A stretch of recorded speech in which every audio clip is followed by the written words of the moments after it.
Bapak, Ibu, saudara-saudari sekalian yang terkasih dalam Kristus, selama Perang Dunia Kedua, jutaan orang Yahudi ditangkap dan dibawa ke kamp-kamp konsentrasi untuk kemudian dibunuh secara kejam. Di salah satu kamp konsentrasi di Auschwitz, menjadi kebiasaan beberapa hari menjelang eksekusi, para tawanan itu dibawa ke ruangan-ruangan kecil sambil menanti hari di mana mereka dieksekusi. Pada satu hari, dalam salah satu ruangan yang sumpek itu, ketika menanti dalam ketidakpastian, salah satu dari para tawanan itu bertanya, memecahkan keheningan, "Di mana Tuhan?" Setelah beberapa waktu, terdengar suara dari salah satu sudut,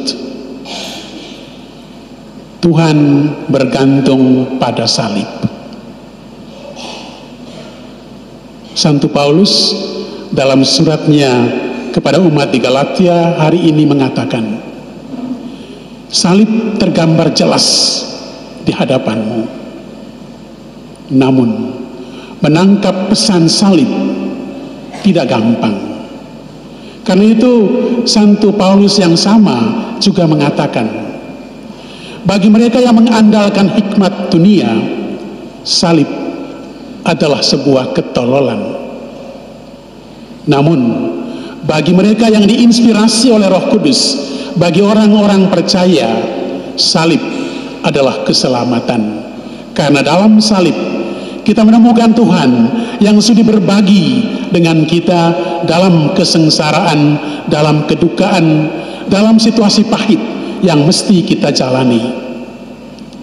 Tuhan kenal kita juga dengan kerapuhan-kerapuhan kita, mengalami sendiri apa artinya menderita, apa artinya ditinggal sendirian, apa artinya mati.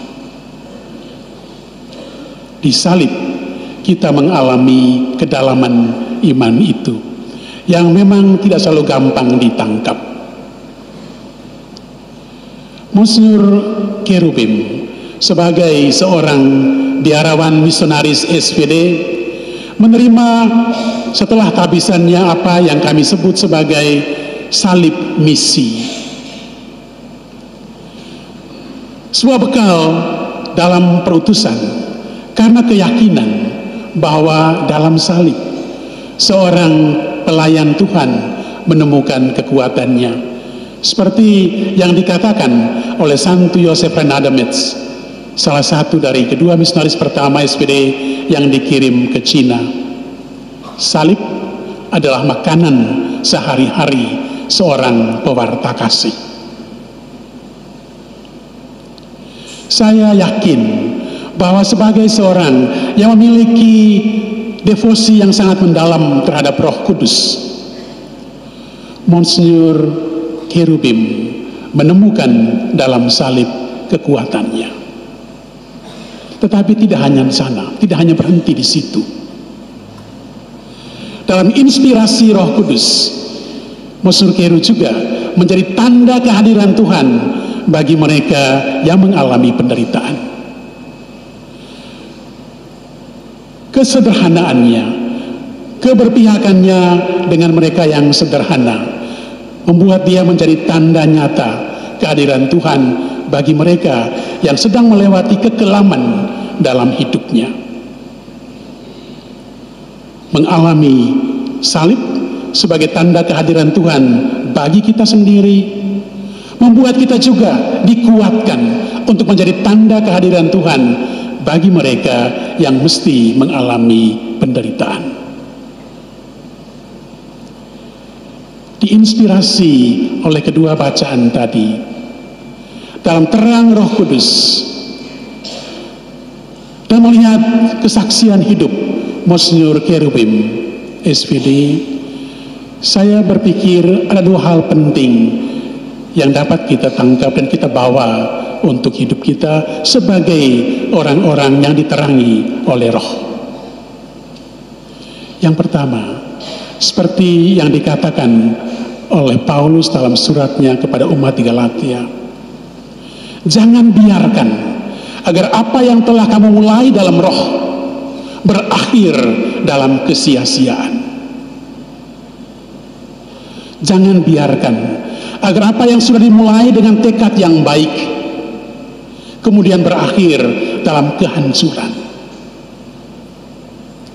Monsinyur Kiru memilih moto episkopalnya, semoga mereka bersatu. Kesatuan merupakan nilai yang sangat penting untuk kita, yang sudah kita terima sebagai warisan. Jangan kita biarkan kesatuan itu, entah kesatuan dalam keluarga, kesatuan dalam kongregasi-kongregasi, kesatuan dalam paroki. Jangan kita biarkan kesatuan itu hancur. Untuk itu memang kita mesti berkorban. Untuk itu mesti ada juga kesediaan untuk mengalah. Namun mempertahankan kesatuan merupakan sebuah nilai yang sangat penting. Untuknya setiap korban itu pantas diberikan.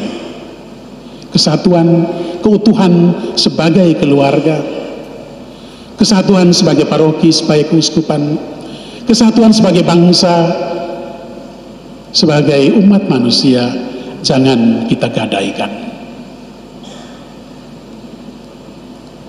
Yang kedua,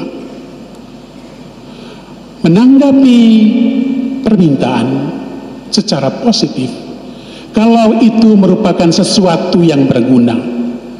Pesan dari Injil tadi, tidak setiap permintaan harus dijawab secara penuh. Kalau itu sesuatu yang berguna, kita perlu memberinya. Tidak setiap permintaan harus dikabulkan. Kita mengabulkan permintaan yang membangun seseorang, kita mengabulkan permintaan yang membangun komunitas. Dan Yesus katakan yang paling penting adalah memberikan roh, memberikan inspirasi. Melalui hidup dan kesaksian kita, kita berikan inspirasi, peneguhan, terutama kepada generasi muda yang sedang berkembang, yang dalam proses pencarian. Yang paling berharga yang patut kita berikan kepada mereka adalah keyakinan kita bahwa dalam Tuhan yang tersalib, kita menemukan Dia yang berbagi dengan kita. Keyakinan ini yang mesti kita bagi. Memberi apa yang berguna. Tidak setiap permintaan harus dikabulkan.